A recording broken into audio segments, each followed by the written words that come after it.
Hello everyone. I'm gonna try this again. I tried this last night. I had this class scheduled for last night and it didn't happen, so I'm gonna try it again today. Let's see if my internet cooperates.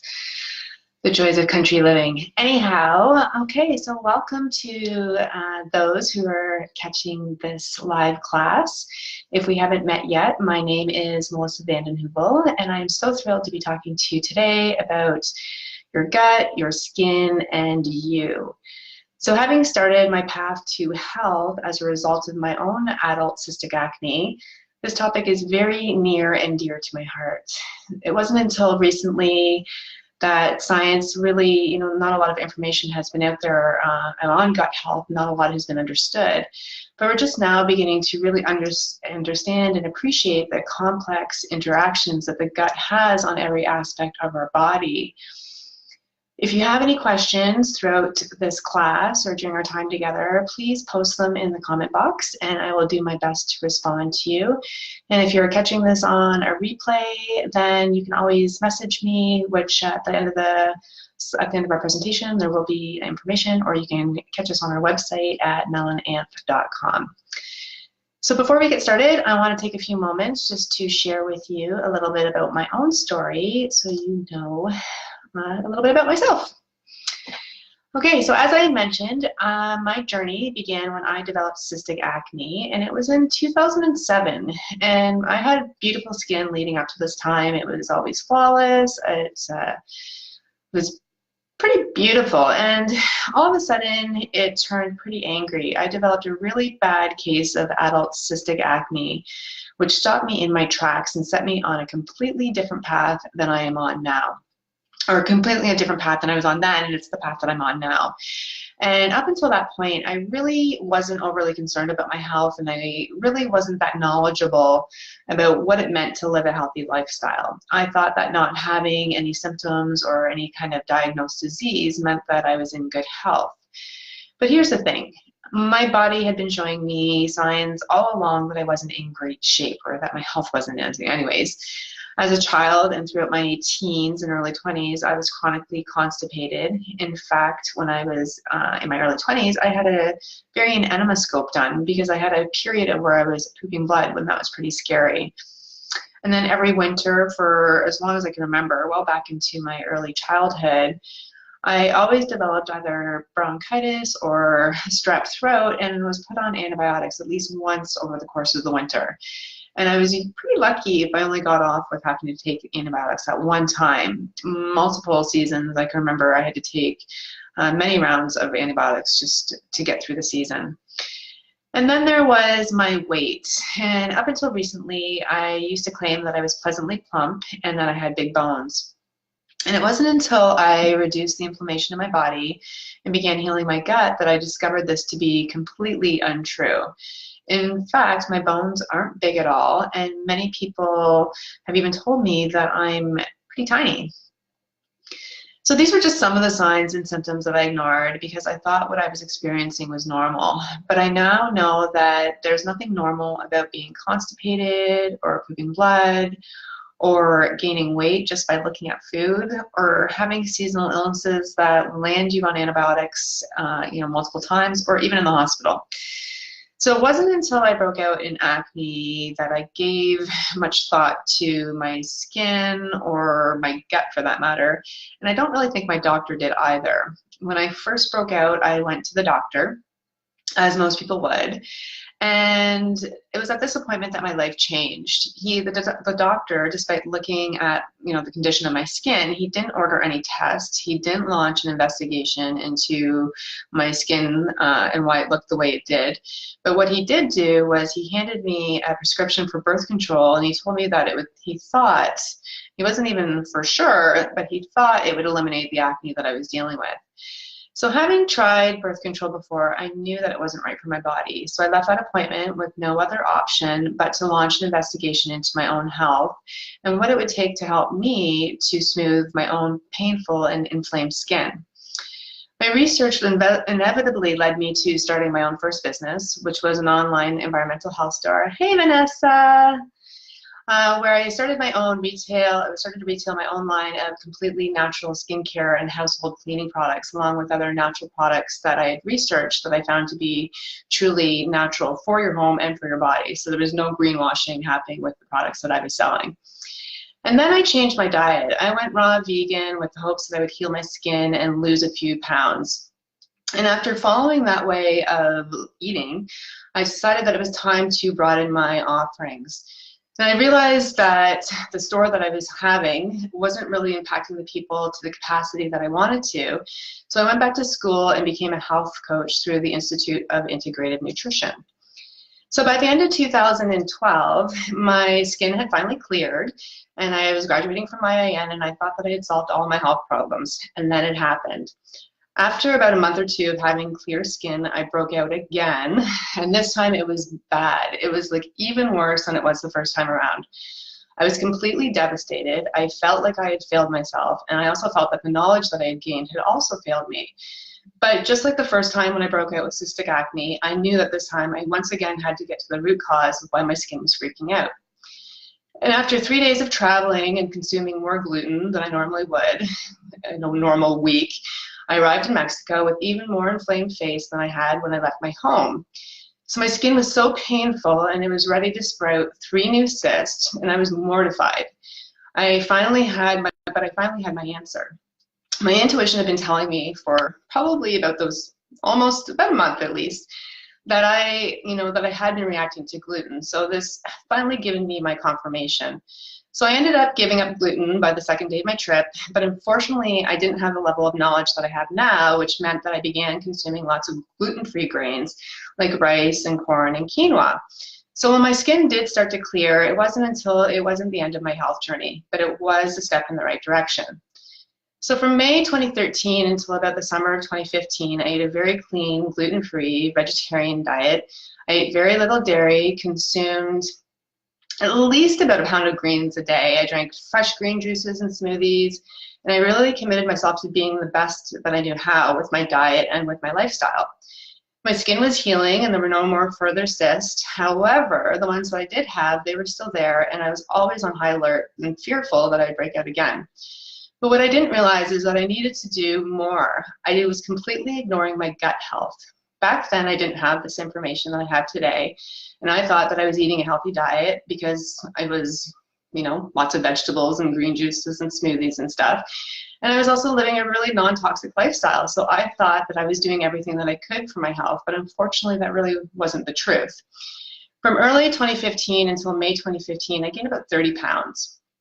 And I was devastated. It was like, how does this even happen? This sent me back to the drawing board once again, and I had to figure out what was going on. So looking back now, I realize that the weight gain and the fatigue and my irregular periods and my lack of sex drive and all the other symptoms that I was experiencing were signs that my body was under a great deal of stress caused by many different factors, and the gut was one of my major factors that was leading the way. So it wouldn't be until I enrolled to become a functional diagnostic nutrition practitioner that I realized how much stress I was putting my body through, not just from external stressors like my relationship or work troubles, but there was a lot of hidden stressors and internal stressors that I wasn't seeing that were at the root of my health issues. So through functional testing, I was able to identify pathogens and other areas of dysfunction that had been contributing to my poor health and my failing skin. So I'm really grateful that I found FDN and that I was able to turn my health around while I'm still in the process of it. So grab yourself a pen and paper because I'm going to share with you some of what I've learned along the way. Okay, so have you ever taken time to add up your skincare, how much you spend on skincare products? There was actually a study done by the Skin Store, a survey done, and they found that the average person spends on average about $8 per day just on what they're putting and applying to their body. So here's the kicker. Only some of these products will actually work for you, and of those, some of them only work for a short period of time, and a lot of those products, they might not work for you at all, or they might even make things worse. So what if you could achieve the skin you wanted from the inside out? Wouldn't that save you a lot of money and a lot of time? So by improving your gut health, you can actually do this. You can have glowing skin without the use of expensive products. So did you know that your skin is actually your largest organ? The average person's skin covers an area that's 2 square meters and accounts for approximately 15% of their body weight, making it the largest organ of the body. Unlike other organs, the skin covers the outside of the body and it acts like a barrier to protect our internal organs from outside harm. So without the skin's protective barrier from external environment, the body is vulnerable to infections, injuries, and so much more. The scientific term for the organ is epidermis, which is the outermost layer of the skin that we can see and touch. And the skin has multiple layers. We're going to take a deeper look at these. So the skin is made up of 3 prominent layers. We have the epidermis, the dermis, and the hypodermis, or the subcutaneous tissue. So the epidermis makes up the outermost layer of the skin to provide a waterproof barrier. This layer of the skin is absent of blood vessels, and the epidermis on our palms and our soles of our feet, they have additional layers called corneum and lucidum, and these are to increase the thickness to offer more protection. And just below the epidermis is the dermis, and this contains our connective tissue, our hair follicles, and our sweat glands. This layer cushions the body from stress and strains and houses a number of nerve endings responsible for our sense of touch. Unlike the epidermis, this layer contains blood vessels that provide nourishment with waste and help with waste removal.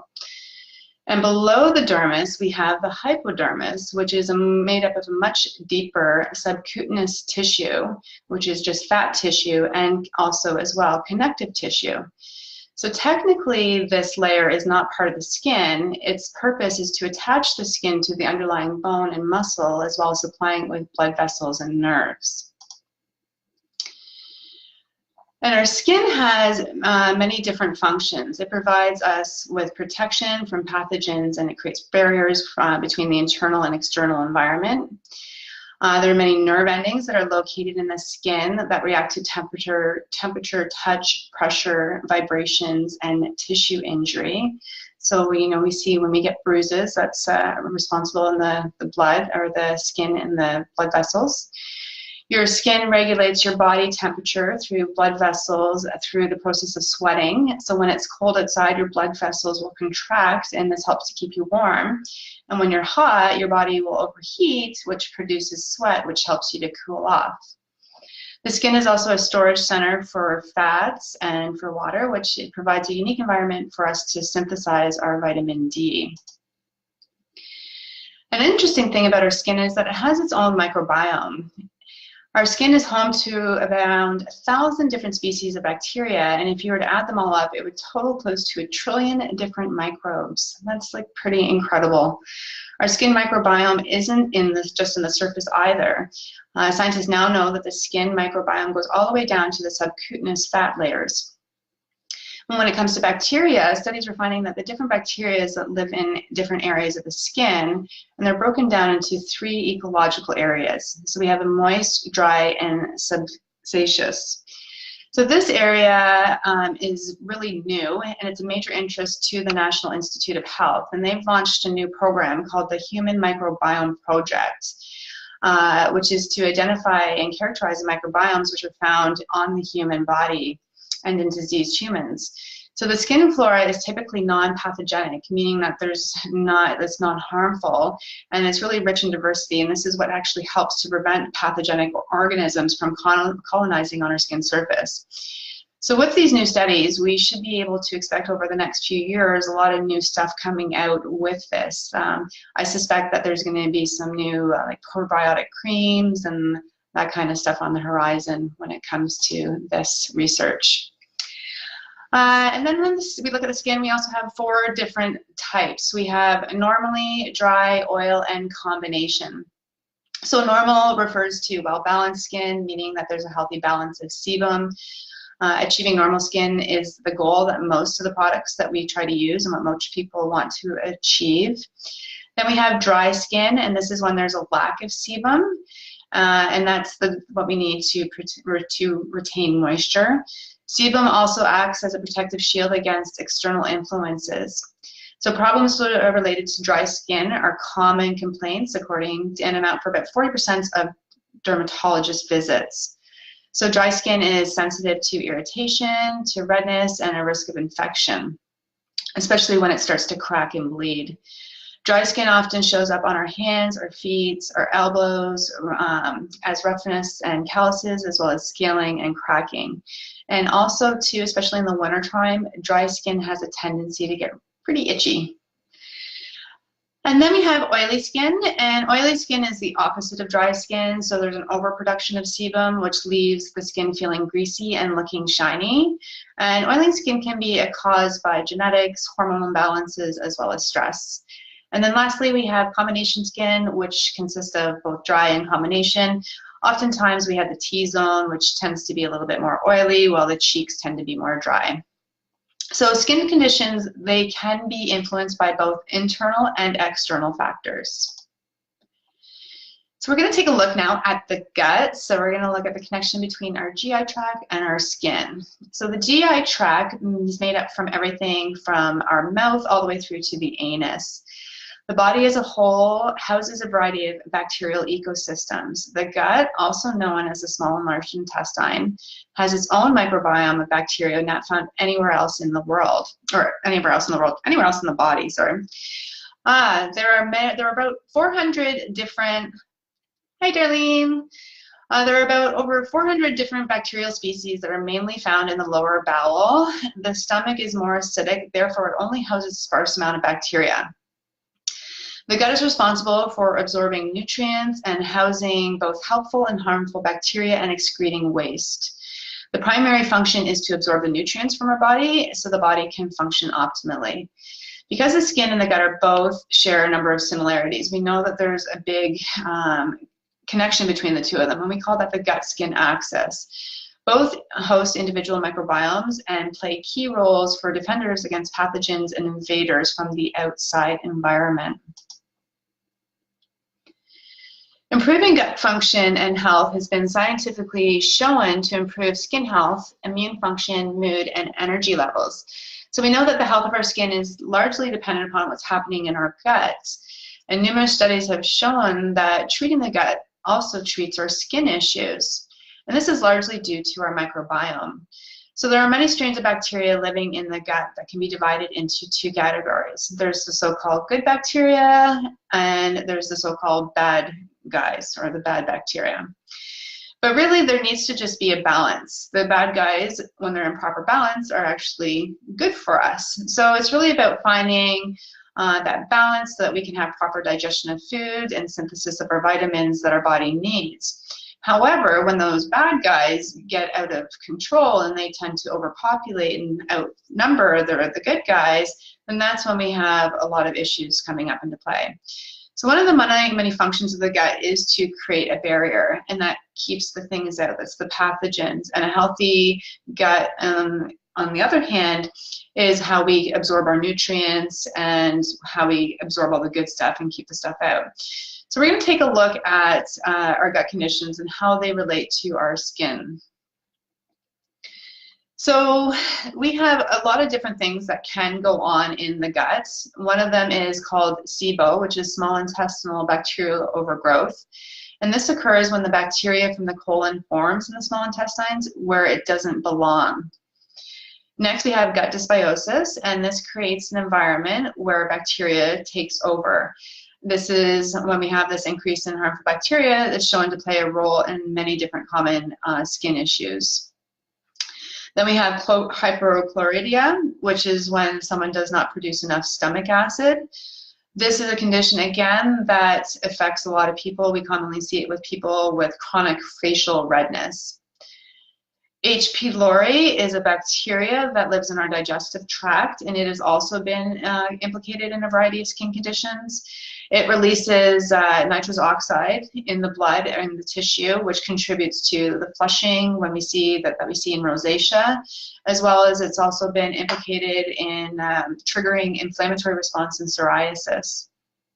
In addition to H. pylori causing psoriasis, there's also been some studies that show that candida is also a contributing factor as well for psoriasis. So that's something that you may want to look at. And then there are pathogens such as parasites, yeast, viruses, and there's other bacteria that are all can be sources of inflammation on our gut and skin axis. So working with your integrative practitioner, medical practitioner, or you can talk with myself or another FDN practitioner, we're able to run functional tests, and this is really the way a lot of our methods are, test, don't guess. A lot of times, especially in my own personal history, I spent probably almost 10 years guessing what was going on and not really, doing the testing to figure out what was going on. And when I did finally test, I uncovered, some parasites. I uncovered that I had H. pylori. So it's, finding these hidden stressors that can help us to get the skin healing that we are looking for. And when we don't deal with these conditions, we actually end up doing ourselves any favor. When we ignore it, it doesn't go away. It actually leads to leaky gut. So what is leaky gut? Hey, Jennifer, good to see you. Thanks for joining. So what is leaky gut? Leaky gut is a syndrome that basically there's various bacterial imbalances in the gut that attack the gut's wall, disrupting our barrier protection. So that protection that we have from our outside substances, when we have leaky gut, it's not there anymore. It's permanent. It's just like this bucket that we're seeing. It becomes leaky. So substances that can leak into the blood are, let me just give Jennifer a little heart there. Substances that can leak into our digestive tract are bacteria, viruses, and fungi. And not fungi, like fungus, incompletely digested food. So this is where a lot of us end up with food sensitivities and food aversions, like we can't handle them anymore, is because leaky gut has allowed these undigested food particles to float into our blood, and that causes reactions after we've eaten them the next time.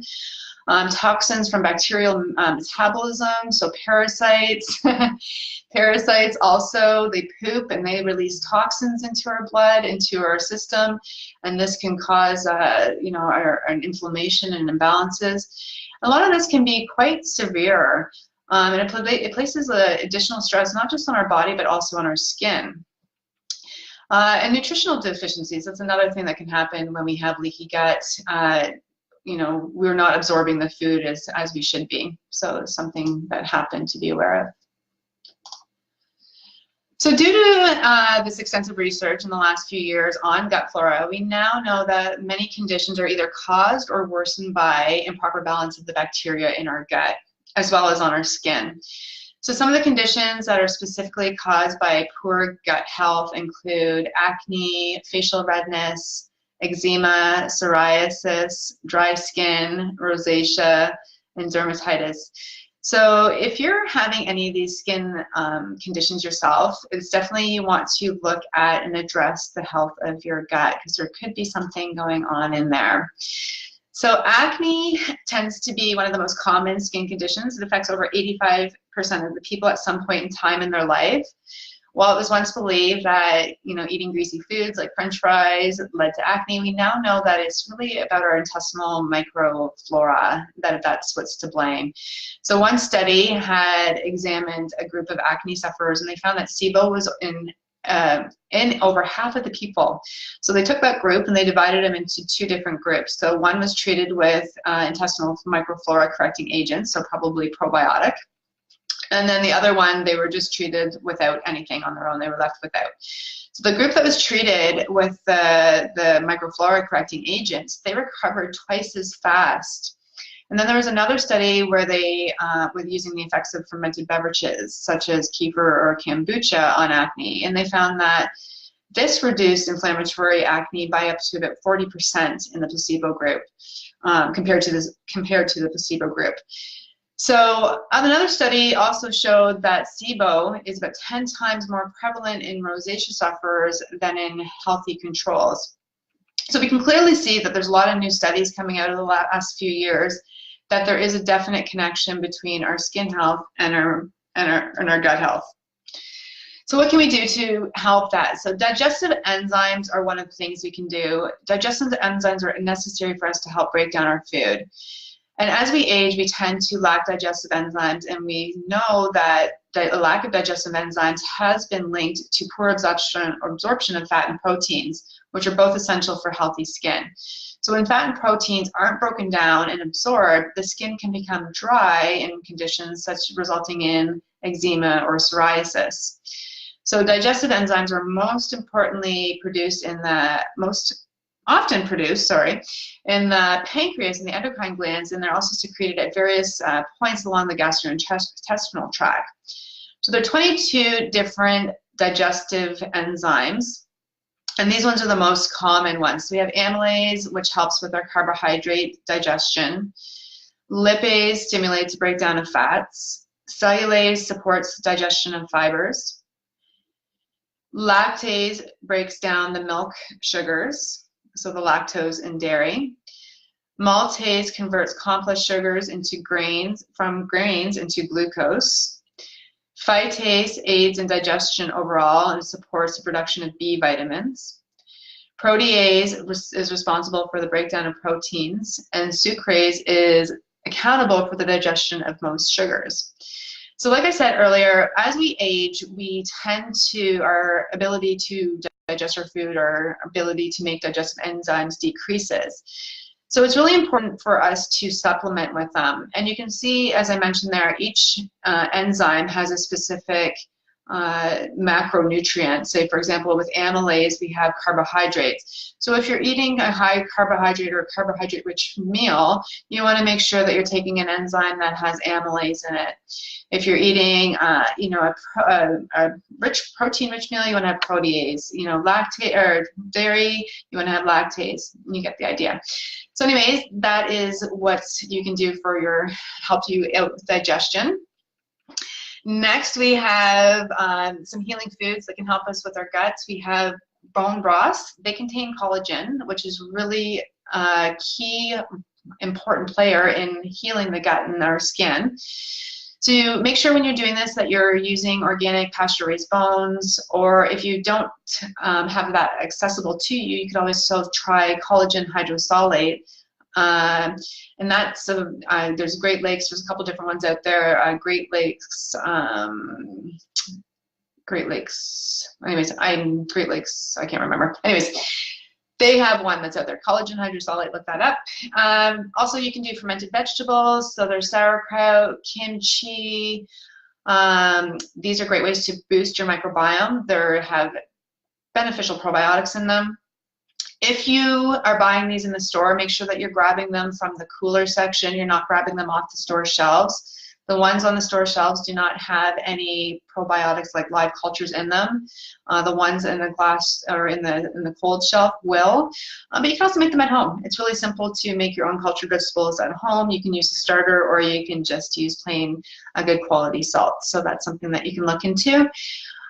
Canadian or Swedish bitters, those are herbal tonics that are effective in helping us to heal chronic infections, as well as to help increase and stimulate our stomach acid production. So you can take those 15 minutes before a meal. I like St. Francis Herb Farm. They have a really good one, and it's also Canadian made for us Canadians. Then we have fermented beverages like kefir and kombucha. They're rich in Lactobacillus acidophilus, so they're great to help us with our complexion as well as our gut health. Again, this is something that you can do at home. You can find someone who has either that's already doing kefir or kombucha at home, and you can grab some culture off them. They always multiply. Or you can buy them dehydrated online at many different stores. Upaya Naturals sells some, as well as Cultures for Health. So there's a few different ones out there. Then we've got coconut oil, and coconut oil is naturally antimicrobial, and it has many benefits for the gut-skin axis. You can use it internally as well as externally, many different benefits along with that. Okay, now we got polyphenols, and you're probably seeing this cacao here and going, yay! Oh, well, anyways, polyphenols, they're plant compounds that are not fully digestible. So when they make their way to our colon, they get to be digested by the bacteria, and that increases our quantity of bifidobacterial and lactobacillus. So basically, they act as a fertilizer for our microbiome. They feed our good guys. So it's really, these foods, if they're good for you, they're actually a good source for you. Hey, Allison, thanks for joining. So we have cacao, and yep, that's right, cacao. Yeah, it can be really good for you, especially and only if it's a good quality dark chocolate. You want to make sure that you're reading the ingredients, that there's not a lot of crap in them. But cacao on its own, as its own solid food, it is actually really good for us. It's rich in polyphenols. Grape skins, they're also good, so hello red wine. But again, this doesn't mean that just because it's rich in polyphenols that it gives you the green light to go ahead and start chugging bottles of wine with your dinner, or even just a bottle of wine. It's everything in moderation. So, you know, a glass here and there, not such a bad thing. Green tea, again, moderation is the key. I believe that there's been some studies done on green tea, and they basically have come up with having 1 cup per day has a lot of benefits, but when we start going above that 1 cup, it can be not so beneficial for you. So yes, you can get too much of a good thing. And then we have almonds and onions and blueberries and broccoli, and those are all other excellent sources of polyphenols. Next, we have whole grains, and whole grains, they do have a ton of fiber, and they also contain non-digestible carbohydrates such as beta-glucan. So when carbs aren't broken fully down, they enter into the large intestine where they can be, yeah, don't laugh at my pronunciation, Allison, it's quite hilarious. I'm the worst with pronunciation. So anyways, they break down, they enter into the large intestine, and they can be broken down by our microbiota, and they promote growth of beneficial bacteria such as bifidobacteria, lactobacillus, and bacteroides. So these are the 3 compounds that make up, the 3 components that make up the grain are the bran, the germ, and the endosperm, sorry. So with refined grains, the bran and the germ have been removed, and therefore they don't have the same effect. So we want to be this is not talking about refined grains, this is straightly and only whole grains that have this benefit. So some examples of whole grains include whole wheat, rye, and barley. So be careful with these. Several studies have shown that gluten can increase intestinal permeability and cause immune response within the body. And this is largely due to the zonulin, which is a protein that regulates the tight junctions of our small intestine. So when the zonulin is released into the intestines, the tight junctions open up slightly, and they allow for larger particles to pass through the intestinal wall. So in test tube studies, they found that gluten activates zonulin, which leads to this increased intestinal permeability. So for me, I know that it was a huge trigger for me. So even if I have the tiniest amount, and I mean like the tiniest amount, it will show up in my skin in the form of a big, massive cyst. So this is something, we all react differently, so this is something that you'll want to pay attention to in your own body. And with gluten, so when we expose ourselves to gluten, the reaction that you have can have a cascading reaction of poor health for up to 6 months. It's anywhere from 4 to 6 months. So just know that if you're eating gluten today and you do have negative reactions, that chain of reactions, the chain of reaction can happen for up to 6 months.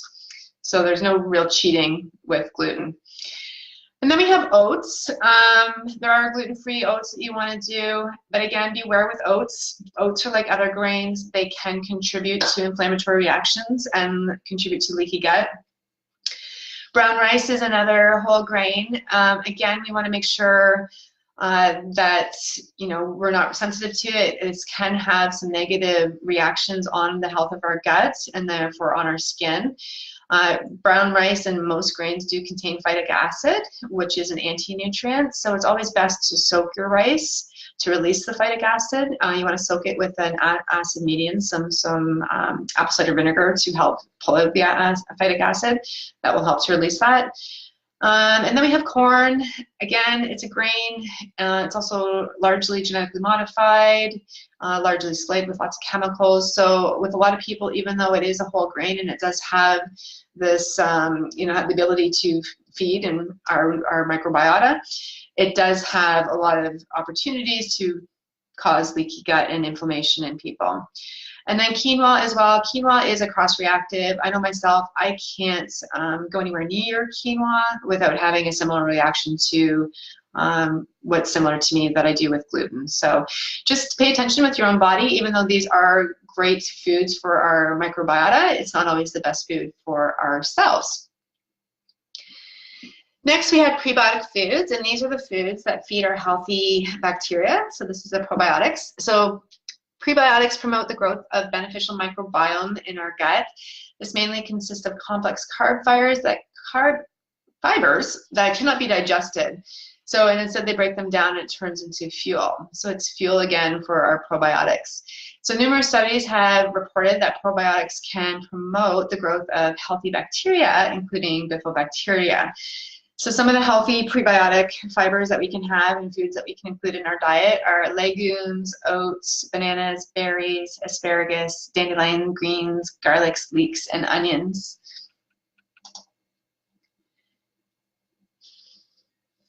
Fermented foods are rich in lactobacilli, a beneficial bacteria, and a diet rich in fermented foods has been shown to improve the good bacteria in the gut while reducing the bad guys. So a study examining individuals consuming plain natural yogurt regularly found fewer oh my gosh, okay, let me see. I have it written down here too. Enterobacteriaceae, okay, we're gonna go with that. A bacteria associated with inflammation and a number of chronic diseases. There we go. Numerous studies have found that fermented foods enhance the function and composition of the microbiota. So common foods include plain natural yogurt, and I do want to point out that oftentimes it's best to do your own yogurt. A lot of the store-bought yogurts, because they have to be pasteurized and processed and stored in plastic and on shelves and travel far, by the time that you actually get to eat them, the amount of live culture available left in that yogurt is pretty slim to none. So making your own is definitely a way to go. Homemade coconut yogurt is super easy to do and tastes really good too. Kimchi as well, sauerkraut, kefir, kombucha, and tempeh are other choices for you as far as fermented foods. Now we want to get into foods that we want to avoid. So the obvious is high sugar and high fat diets have impacted our gut negatively, and also as well high gluten diet. So we know that that can happen. So there's also been studies that show that artificial sweeteners have shown to have a negative impact on our gut microbiome as well. So we want to look at avoiding artificial sweeteners. We want to avoid wheat flour, white flour, and enriched breads. And again, some of these grains, you may also want to see what grains sit well with you. I know for myself, I had to go grain-free in order to reduce the inflammation in my body. That may be similar for you. It might not be. It's something to toy around with. And then some other inflammatory foods are gluten, which again could probably be up in the grains, corn, dairy, soy, caffeine, and alcohol. And these foods are all, and then the artificial sweeteners, which I forgot to write down. Those are all foods that definitely don't serve our body well at all, or our health, or the gut of our skin, or this, yeah. So when a compromised gut is suspected, so we can use some supplements to help us restore our gut balance. So first one is L-glutamine. And L-glutamine is an essential acid. It's known to help repair the gut and intestinal lining.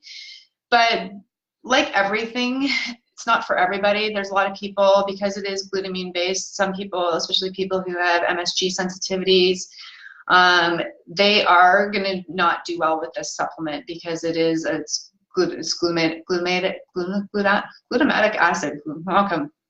My tongue tied today. Holy. Anyways, so MSG, glutamine.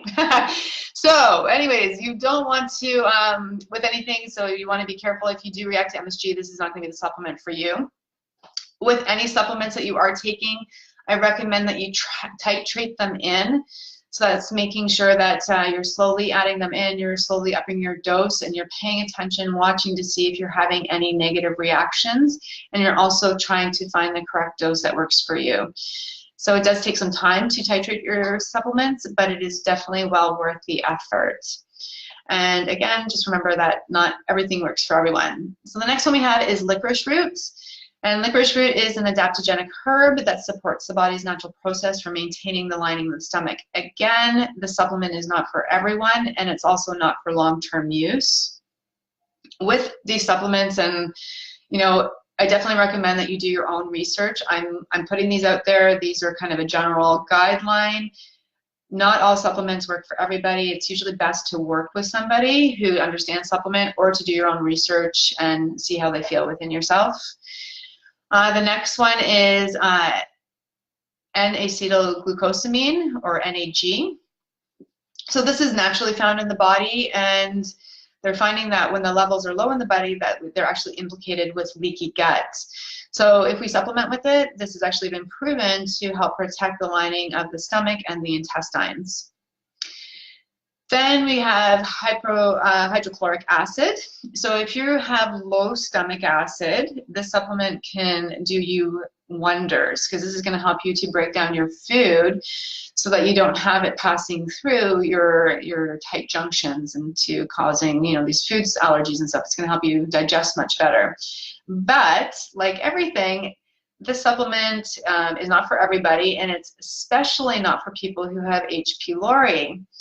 Now, I did not know this. When I was taking supplements before I did FDN, I used to take this one because I thought I had low stomach acid, and I was not aware that I had H. pylori. And this actually stimulated and caused my H. pylori to even grow and become bigger than it was. So just be aware that can happen with this hydrochloric acid. So just make sure that if you are going to take any sort of digestive enzyme, that if it does have hydrochloric acid, just make sure that you do not have H. pylori. And oftentimes we can be asymptomatic, like I was. Probiotics are amazing. They have live they're live organisms that help us with our health. They help us with our microbiome. They can help improve our skin. They help with imbalances.